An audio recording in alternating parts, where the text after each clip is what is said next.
ईश्वराच्या पवित्र नावामध्ये आपणा सर्वांना परत एक वार सलाम. आज आपण शबा शाळेचा 6वा धडा शिकणार आहोत.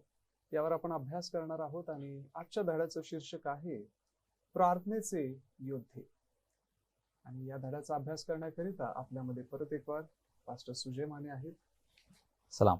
आणि पास्टर सागर मोहिते आहेत. सलाम. आज आपल्याकरिता या अभ्यासाची सुरुवात करण्यासाठी सागर मोहिते सुरुवातीची प्रार्थना करते.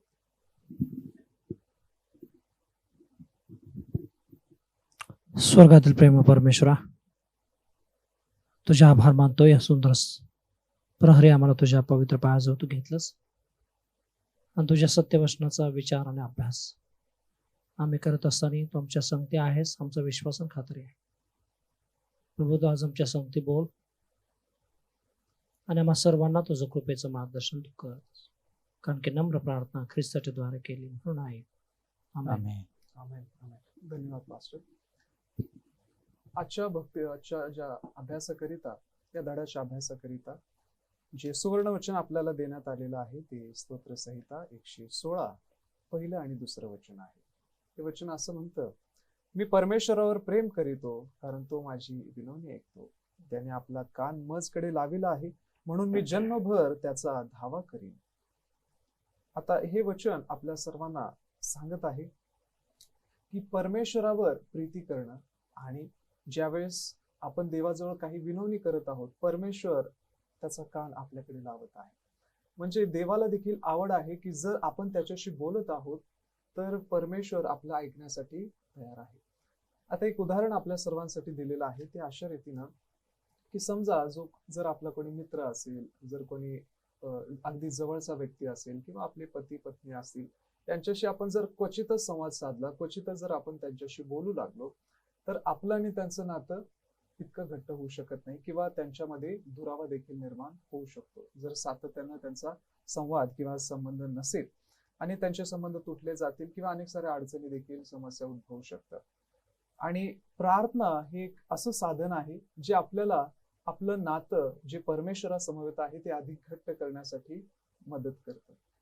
देवासमवेत बोलणं, देवाला सर्व गोष्टी सांगणं, देवासमोर सर्व गोष्टी सादर करणं म्हणजे आपली प्रार्थना आहे.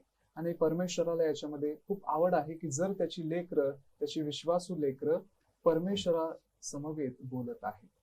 आणि म्हणून प्रार्थनामय जीवनाची आपल्या सर्वांना एक सवय असली पाहिजे. आपल्या जीवनाचा हा भाग असावा की आपण सातत्यानं प्रार्थनेमध्ये असावं.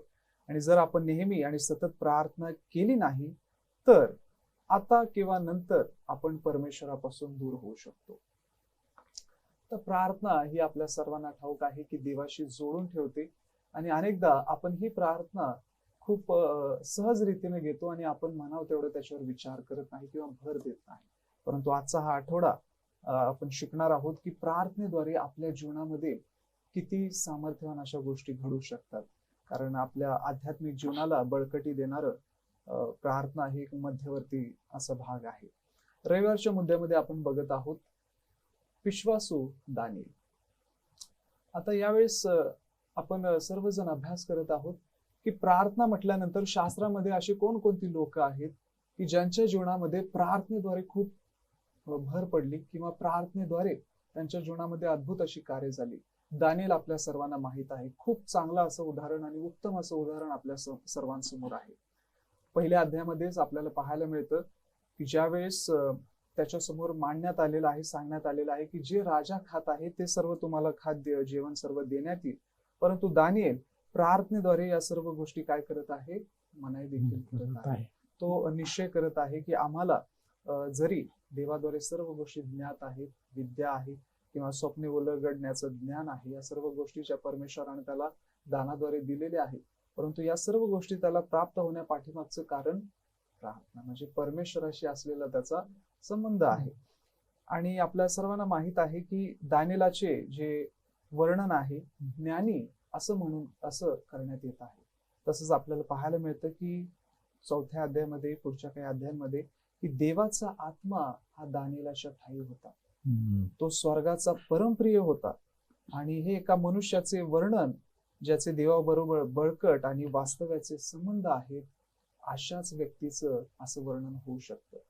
की जो स्वर्गीय राज्याला देखील कसा आहे, परमप्रिय आहे आणि परमेश्वर त्याच्या जीवनामध्ये कार्य करत आहे. आता दुसऱ्या अध्यायामध्ये आपल्या सर्वांना माहित आहे की जे स्वप्न राजाला पडलं त्याचा अर्थ सांगण्यास करिता अनेकांना बोलवण्यात आलं आणि दानिएलाला ज्यावेळेस प्रार्थना केलेली आहे, आपल्याला लक्षात येतं की दानिएलाची प्रार्थना लगेच मान्य झाली. आपली प्रार्थना लगेच मान्य होण्यासाठी परमेश्वर उतावळा असेल का? परमेश्वर लगेच तयार आहे का? आपल्या प्रार्थनेमध्ये जर देवाशी असलेल्या इच्छा, देवाशी असलेल्या योजना जर त्याच अधिक अंशरीतीनं आहेत, तर नक्कीच परमेश्वर लगेच आपली प्रार्थना ऐकतो. याच्यामध्ये सांगण्याचा उद्देश असा की आपल्या प्रार्थना या सेल्फ सेंटर्ड म्हणजे फक्त स्वतःकडे लक्ष देणाऱ्या, आपल्या इच्छाकडे, आपल्या योजनांकडे लक्ष देणाऱ्या असू नये. देवाची योजना जास्त महत्वाची आहे. आपल्याला पाहायला मिळतं की 6व्या अध्यायामध्ये देखील ज्यावेळेस त्याच्यावर जीव घेणं एक फरमान सांगण्यात आलेला होता, परंतु दानिएल घाबरला नाही. त्यानं लगेच घरी जाऊन आपली दारं खिडक्या उघडून तो प्रार्थना करत आहे. दिवसातून 3 वेळेस त्यानं वेळ ठरवलेली आहे की मला यावेळी या क्षणी प्रार्थनाच करायची आहे. आपल्या देखील जीवनामध्ये प्रार्थनेसाठी इतकी भर असावी की मला त्या वेळेमध्ये फक्त देवाशीच बोलायचं आहे, इतर कोणाशी नाही. आणि त्याचं हे प्रार्थनामय जीवन निर्भीड असं होतं. आपलं प्रार्थनामय जीवन निर्भीड आहे का? ते सातत्याचं आहे का? हा आज विचार आपण या संपूर्ण आठवड्याभरामध्ये करत आहोत. जरी त्याच्या जीवाला धोका होता, परंतु तरी देखील दानिएल न घाबरता या सर्व गोष्टींमध्ये तो प्रार्थनेमध्ये राहिलेला आहे. आणि आपल्या प्रार्थना जर कमकुवत असतील तर या आठवड्यामध्ये आपण शिकणार आहोत की आपल्या प्रार्थना कशा सामर्थ्यवान बनतील. इथून पुढचा भाग पास्टर सुजय माने आपल्यासाठी घेतील. सोमवारच्या मुद्द्यामध्ये पाहायला मिळतं की पवित्र देवानं प्रार्थनेची ठेवण आणि प्रार्थनेची रचना किंवा वृत्ती अवस्था कशी असायला हवी. कारण की प्रार्थनेच्या द्वारेच आपण कोणत्या गोष्टी मागतो किंवा कोणत्या गोष्टी आम्हाला मिळतात आणि कोणत्या गोष्टी सिद्धीस जातात याचं प्रत्युत्तर आम्हाला प्रत्येक प्रार्थनेच्या द्वारे प्राप्त होतं. आणि म्हणून म्हणत आहे की दानिएल, जसं पास्टर म्हणाले मल्कीसदेक, की दानिएल दिवसातून 3 वेळा प्रार्थना करायचा. देवाला कधीही त्यानं दूर लोटलं नाही. प्रत्येक क्षणामध्ये तो प्रार्थनेच्या साहाय्यानं पवित्र देवाच्या जवळ जायचा.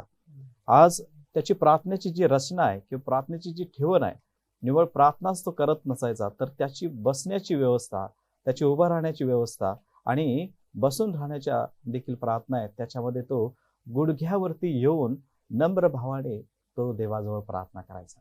अगदी मनापासून त्याला ती लीनता जाणवायची की आम्ही केवळ त्याची उत्पन्न केलेली लेकरं आहोत. तो आमचा निर्माण करताय, तो सर्वोच्च आहे आणि त्याला आदर द्यावा हे दानिएलाला माहिती होतं.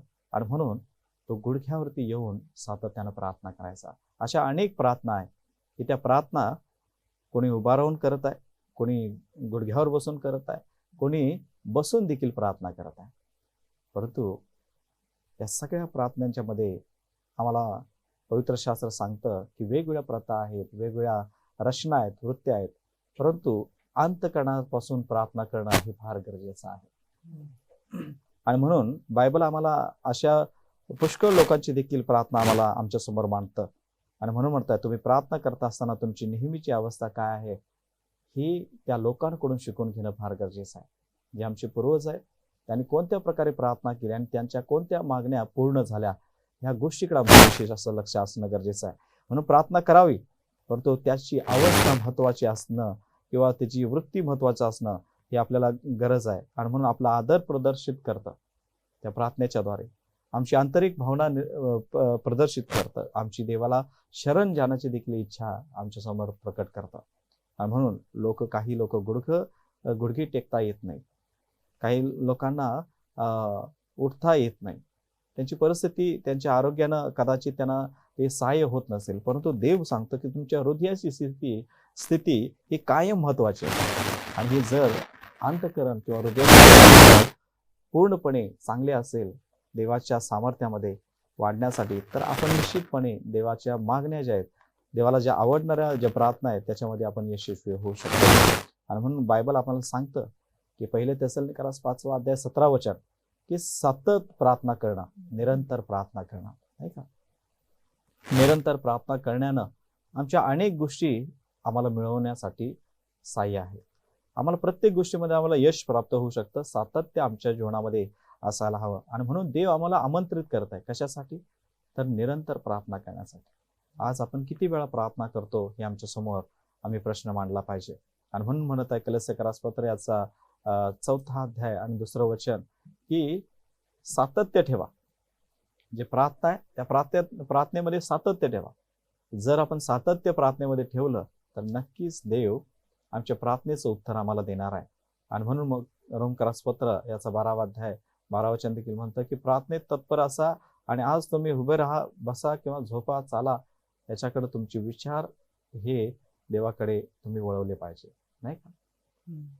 प्रार्थनेत जर तत्पर असेल तर आमचे विचार हे ऑटोमॅटिकली सहजरित्या देवाकडे हे आपले वळले जाणार आहेत. आणि म्हणून आपण उभे राहू किंवा बसू किंवा झोपत असो देखील तरी देखील आमचे विचार हे आम्ही देवाशी मांडत राहू आणि देवाशी बोलत देखील आपण राहू.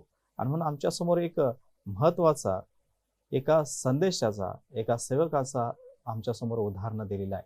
आणि तो म्हणजे हनोक चालला व बोलला आणि देवाच्या संगती तो राहिला. हे उदाहरण पवित्र देव आम्हाला सांगतो की जे पवित्र शास्त्र आम्हाला ह्या गोष्टीबद्दल दुजारा देतो की अधिक आम्ही पवित्र शास्त्रामध्ये कडून आपण शिकलं पाहिजे, सेवकाकडून शिकलं पाहिजे की आपली प्रार्थना आणि आपलं जीवन समर्पित कशा प्रकारे होऊ शकतं. म्हणून उत्पत्ती याचा 5 अध्याय 22 आणि 24 वचन वाचलं तर एकूण जे हनोकाचं आयुष्य जे आहे ते 365 वर्ष त्यानं जगलेलं आहे. तर तो जगत असताना हनोकाविषयी 300 वर्ष पवित्र देवा सांगते तो चालला. ह्याची पूर्ण जी खात्री हनोकाला होती त्याच्याबद्दल त्या ठिकाणी सांगितलेलं आहे. आणि म्हणून म्हणताय जोपर्यंत देवाने त्याला स्वर्गात नेले नाही तोपर्यंत देवामध्ये तो ठामपणे कायमस्वरूपी राहिला. कधीही देवापासून तो दूर गेला नाही. 300 वर्ष ही कमी नाही आहेत प्रियांनो. आज आपण किती वर्ष जगतो आणि किती वेळ आपण पवित्र देवाला देतो हे देखील फार गरजेचं आहे. कारण की 300 वर्ष पवित्र देवा संगती चालला आणि त्यानंतर पवित्र देवानं त्याला त्याच्या राज्यामध्ये घेतलेला आहे. सातत्य प्रार्थनेचं होतं. त्या हनोकाकडे सातत्य प्रार्थनेचं होतं. म्हणून रोजच्या अनुभवाद्वारे तो शिकत गेला आणि देवाच्या विश्वासामध्ये तो टिकून राहिला आणि वाढत देखील गेला. ज्या काळात राहत होता त्या काळामध्ये पृथ्वी भयंकर रीतीनं दृष्टाईमध्ये होती. आजच्या पिढीमध्ये देखील आपण तेच जीवन जगत आहे. पण त्या परिस्थितीमध्ये देखील आपण सातत्य प्रार्थनेचं ठेवलं की देवासंगती आपण जर राहिलो तर आम्हाला कोणत्याही गोष्टी देवाच्या राज्यामध्ये जाण्यासाठी अवघड नाहीत किंवा आम्हाला कोणत्याही गोष्टीवरती मात करण्यासाठी कठीण जाणार नाही. आणि म्हणून हनोकानं देवाची सेवा करण्यामध्ये त्याला स्वतःला व्यस्त ठेवलं. हा व्यस्तपणा ही ठेवण आमच्या जीवनामध्ये आपण ठेवले पाहिजे. कारण की जर आपण प्रार्थनेमध्ये व्यस्त राहू तर जगाच्या गोष्टी करण्यासाठी वेळ आम्हाला राहणार नाही. आणि म्हणून कृतिशील कामाच्या जीवनामध्ये हनोकानं सातत्यपूर्णतेची आपली देवाबरोबर जे संबंध आहेत ते कायमस्वरूपी राखलेले आहेत. आणि म्हणून हे कायमस्वरूपीचे जे देवानं आपल्याला दिलेले संबंध आहेत ती प्रार्थनेच्या द्वारे आपण साध्य करू शकतो. हे जे संदेश आहे त्यांच्या जीवनाच्या द्वारे आपण अनुभव घेऊ शकतो. आणि म्हणून म्हणत आहे LNG व्हाईट पॅट्रिक्स अँड प्रॉफिट्स या पान नंबर 86 आणि 87 मध्ये की प्रामाणिकपणाची प्रार्थना होती. लोकांमध्ये काही काळ राहिल्यानंतर व त्यांच्या लाभासाठी सूचना आणि उदाहरण याद्वारे कार्य केल्यानंतर तो काही काळ थांबत असे व काही काळ एकांती दैवी ज्ञानासाठी भोकेला व तानेला असा देवाबरोबर वेळ घालवत असे. प्रत्येक क्षणामध्ये हनोक हा देवासंगती वेळ घालवायचा. लोकांमध्ये राहून प्रत्येक वेळेला संधी तो शोधायचा. म्हणून म्हणत आहे जे ज्ञान केवळ देवच देऊ शकत होता अशा प्रकारे देवाबरोबर संबंध ठेवल्याद्वारे हनोकाने अधिक आणि अधिक दैवी प्रतिमा प्रदर्शित केली. ही दैवी प्रतिमा प्रदर्शित करणं फार गरजेचं आहे. आमच्या समोर आव्हानं आहेत परंतु त्या आव्हानामध्ये जे देवाला मानतात आणि न मानतात त्यांच्या समोर आमचा आदर्श दिसला पाहिजे. कारण की हनोकाच्या जीवनामध्ये त्याच्या चेहऱ्यावरचं जे स्वरूप आहे ते रूप आहे ते स्वर्गीय तेज अनेकांनी पाहिलेलं पाहायला मिळतं. कारण की तो देवाच्या संबंधानं वागत होता. देवाला आवडेल असं जीवन जगत होता. म्हणून सातत्यपूर्ण जर आपण प्रार्थना ठेवली तर सगळ्या नक्की दैवीपण आम्हाला प्राप्त होतं. म्हणून म्हणत आहे, हानुकाप्रमाणे आपण उद्योगी आणि आपल्या अवतीभोवती असणाऱ्या गरजेबद्दल जाणीव असलेले असायला पाहिजे, नाही का? जर आपण त्याची जाणीव असेल तर स्थिरता आमच्या जीवनामध्ये किंवा ठेवण जी प्रार्थनेची आहे ते आम्हाला घेता येईल आणि दैवी सामर्थ्यानं आम्हाला पुढे जाता येईल. म्हणून म्हणत आहे, केवळ आमच्या मनात प्रार्थना करण्याऐवजी मोठ्याने प्रार्थना करण्याविषयी काहीतरी आपल्याला सांगायचं आहे. आणि ते म्हणजे ह्यासाठी की जेव्हा शांतपणे प्रार्थना करतो, कदाचित मन आपलं विचलित होऊ शकतं, कदाचित आपण दुसरीकडे भटकू शकतो, आमचं लक्ष दुसरीकडे जाऊ शकतो, परंतु देव म्हणत आहे, सेवक म्हणत आहे की मोठ्याने प्रार्थना करतो त्याला आपण आपल्या सगळं लक्ष हे देवाकडे आम्ही लावतो. आणि म्हणून तुम्ही आपले दिवस कसे घालवता, तुम्ही कुठेही कसं प्रार्थना करता, येशू बरोबर कशा प्रकारे प्रार्थना करून संवाद साधता, हे देखील फार महत्वाचं आहे. आणि म्हणून आमची ठेवण, आमचं वागणं हे आमच्या प्रार्थनेच्याद्वारे दिसून येणार आहे. आणि म्हणून हे आमचं जीवन प्रार्थनेशील असू दे आणि देवाच्या कृतीनुसार असू दे, हे हानुकाच्या जीवनाद्वारे आपल्याला दिसत आहे. धन्यवाद पास्टर. इथून पुढचा भाग पास्टर सागर माहिती आपल्यासाठी. नक्कीच पास्टर, ज्या धड्याविषयी आपण शिकत असतो धडाच आपल्याला धड्याचं मथळा किंवा नावच आहे प्रार्थनेचे उद्यान. नक्कीच आपण पाहिलं दानियल, आपण आत्ताच पाहिलं हानोक, आणि आज आपण बुधवारच्या मुद्द्यामध्ये पाहणार आहोत की मोशे. अजून मोशे आहे, ते मोशेविषयी लेखकाने या बुधवारच्या मुद्द्याचा जो मथळा दिलेला आहे तो म्हणजे मोशे देवभुरू पुढारी. मोशे जो आहे तो देवभुरू पुढारी असा आहे, असं म्हटलेलं आहे. कारण का आपल्याला पाहायला मिळतंय, जरी हानोकाच्या देवाबरोबर खरोखर स्पष्टपणे फार जवळचे संबंध असले तरी आपल्याकडे जर आपण पाहिलं तर ह्या मथळ्यामध्ये माझ्या मोशेच्या देवाबरोबरच्या संबंधाविषयी अधिक समज आहे. आणि आपण जे मोशेने देवाबरोबरचं जे संभाषण केलेलं आहे त्या संभाषणाविषयी थोडंसं पाहणार आहोत. आपण जर पाहिलं निर्गमनाचा 33वा अध्याय 15 ते 23 वचनामध्ये आपण जर पाहिलं तर हा जो अध्याय आहे तो मोशे परमेश्वर संगती काय करत आहे, बोलत आहे, अशासाठी बोलत आहे, तो मध्यस्थी करत आहे त्याच्या लोकांसाठी. कारण आपण पाहतोय 32व्या अध्यायामध्ये एपिसोड घडलेला आहे. तो कोणता एपिसोड आहे तर जस मोशे सिना पर्वतावरती 40 दिवस आणि 40 रात्री परमेश्वर संगती होता, त्यावेळेस आरोनाने काय केलेलं आहे, इस्रायल लोकांना सोन्याचं वासरू करून दिलेलं आहे आणि ते लोक काय करत आहेत, त्याची भक्ती पूजा अर्चा करत आहेत आणि ते काय झालेले आहेत आपल्याला पाहायला मिळतंय, बिघडलेले आहेत असं बायबलमध्ये सांगण्यात आलेलं आहे. आणि मोशे जो आहे तो 33व्या अध्यायामध्ये, आणि मला वाटतंय 33व्या अध्यायामध्ये तो परमेश्वराला काय विनंती करत आहे. जर आपण इथं पाहिलं 33व्या अध्यायामध्ये आणि 32वा अध्याय, आणि जर आपण पाहिलं इथं वचन तर तो मोशे म्हणतोय की परमेश्वरा तू काय कर, जर ह्या लोकांचा नाश करणार असेल तर तू काय कर, माझं जे नाव आहे तर ते नाव तुझ्या वहीतील जीवनी पुस्तकातून माझं जे काय आहे ते नाव तू काय कर, पुसून टाक. म्हणजे काय की आज जो मोशे आहे तो परमेश्वरासंगती बोलत असताना तो काय करत आहे की तो इतरांविषयी त्याची जास्त काळजी आपल्याला पाहायला मिळते. आणि तो इतरांविषयी काय करतोय, तो मध्यस्थी करतोय. आणि आपल्याला समजतंय की मोशे जो आहे तो खूप विश्वासू पुढारी, खूप प्रामाणिक असा पुढारी जो आहे तो, आणि विशेष म्हणजे प्रार्थनेचा जो योद्धा आहे तो योद्धा आपल्याला आहे असं लक्षात येत आहे. आपण जर पुढे पाहिलं तर इथं असं म्हटलेलं आहे की परमेश्वर मोशेचा वापर त्याच्या लोकांसाठी, त्याचे जे लोक त्याच्या विरोधात गेलेले आहेत त्या लोकांसाठी करत आहे. आपण पुढे पाहतोय आणि म्हणूनच आपल्याला इथं लक्षात येत आहे की देवाच्या समाक्षीलतेचं जे कृपेचे जे ओझं परमेश्वराचं आहे लोकांना क्षमा करण्याचं, त्या पाप्यांसाठी तो काय करत आहे, जशी स्वतः प्रभू येशू ख्रिस्त मध्यस्थी करत आहे तसं मोशे आपल्याला इथं लक्षात येत आहे की तो लोकांसाठी काय करत आहे, मध्यस्थी करत आहे. जसं की मत्तयाचा 5वा अध्याय 44व्या वचनामध्ये स्वतः येशू ख्रिस्ताचे शब्द आहेत. येशू ख्रिस्त इथं म्हणत आहेत की आपल्यावर प्रीती करा आणि जे तुमचा छळ करतात त्यांच्यासाठी तुम्ही काय करा, प्रार्थना करा. जे तुमचा छळ करतायत त्यांच्यासाठी काय करा, प्रार्थना करा. आपल्या वैऱ्यावरती येशू ख्रिस्त काय म्हणतो, प्रीती करा, आणि जे तुमचा छळ करत आहेत त्यांच्यावरती काय करा, त्यांच्यासाठी काय करा, प्रार्थना करा. जर आपण पाहिलं कलसेकरास पत्र याचा 3रा अध्याय 13 वचनामध्ये तर संत पौल सुद्धा इथे सांगत आहे कलसेकराच्या मंडळीला की एकमेकाचे सहन करा आणि कोणाविरुद्ध कोणाचे गारा नसल्यास आपापसात क्षमा करा. का क्षमा करा? तर प्रभूने तुम्हाला काय केलेले आहे, जशी क्षमा. तुम्हाला क्षमा केलेली आहे तशी तुम्ही काय करा, इतरांसाठी क्षमा करा. आज पहा, या 2 वचनांमध्ये हे आपल्याला समजून आलं पाहिजे की इथे एकमेकासाठी काय केली पाहिजे, मध्यस्थी केली पाहिजे. आणि तीच गोष्ट कोण करतोय? मोशे करतोय. जे ज्या पापाची क्षमा होत नाही, होऊ शकणार नाही, असं पाप अहरोन आणि इस्रायल लोकांनी केलेलं आहे. मात्र मोशे काय करतोय की त्यामध्ये मध्यस्थी करतोय. आणि म्हणूनच आज आपल्याला समजतंय की ज्याप्रमाणे हनोकाचं आयुष्य होतं तसंच मोशेचं सुद्धा एक प्रार्थनेचा योद्धा म्हणून आयुष्य आहे. आणि आज प्रियानो, आपण जर विचार केला तर आज तुमच्या माझ्यासाठी ह्याच्यातून कोणता दाखला आहे? आज आपणही अशाच प्रकारचं जीवन जगत आहोत का? याचा आपण विचार करूया.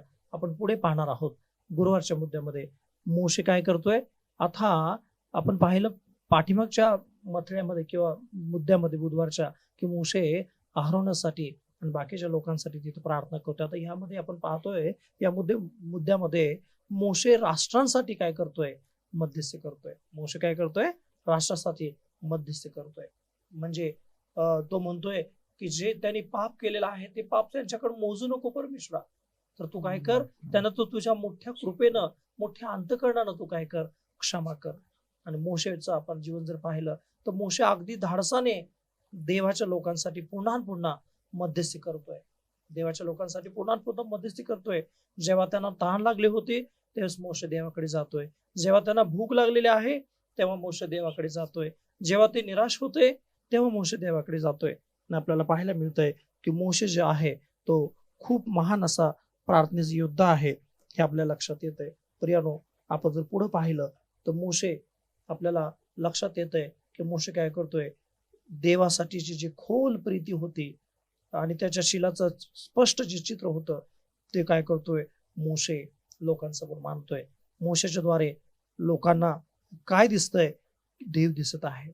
आणि पुढच्या मुद्द्यामध्ये जर पाहिलं आपण, पुढच्या मुद्द्यामध्ये दुसऱ्या, तर इथं म्हटलेलं आहे चढ उतार असतानाही मोशे देवाला धरून राहण्यास आणि धाडशी असा तो विश्वास होता. चढ उतार त्याच्या आयुष्यामध्ये आले देवाच्या लोकांना चालवत असताना, मात्र तो विश्वासाने देवासंगती चालत होता. तिसरा जर इथं मुद्दा पाहिला आपण तर इथं म्हटलेलं आहे मोशेने देवाला त्याच्या कराराची आठवण करून दिली. मोशेने देवाने जो करार केलेला होता तो कराराची आठवण करून दिली. ज्यावेळेस अहरोन आणि इस्रायल लोकांनी मूर्ती पूजा केली, सोन्याच्या वस्त्राची पूजा केली, त्यावेळेस मोशे देवाला आठवण करतो, देवा तू वचनदत्त देश देण्याचं तो अभिवचन केलेलं आहेस, दिलेलं आहेस, मग त्याचा तू नाश करू नको. आपल्याला पाहायला मिळतंय की मोशे किती धाडशी आहे. तो देवाला काय करतोय, सांगतोय की देवा तू हा करार आमच्यासाठी केलेला आहेस. आणि पुढे जर पाहिलं तर असं म्हटलेलं आहे आणि भूतकाळातील देवाच्या मार्गदर्शनाची सुद्धा तो काय करतोय, आठवण करतोय. चौथा मुद्दा जर पाहिला, मोशेने त्याच्या प्रार्थनासाठी देवाने दिलेले उत्तर स्वीकारले, मग ते होय की असो किंवा नाही असो. आज प्रियानो, हे किती महत्वाच्या गोष्टी आहेत. आणि आज हा जो मोशे आहे तो प्रार्थनेचा योद्धा आहे हे आपल्याला समजतंय.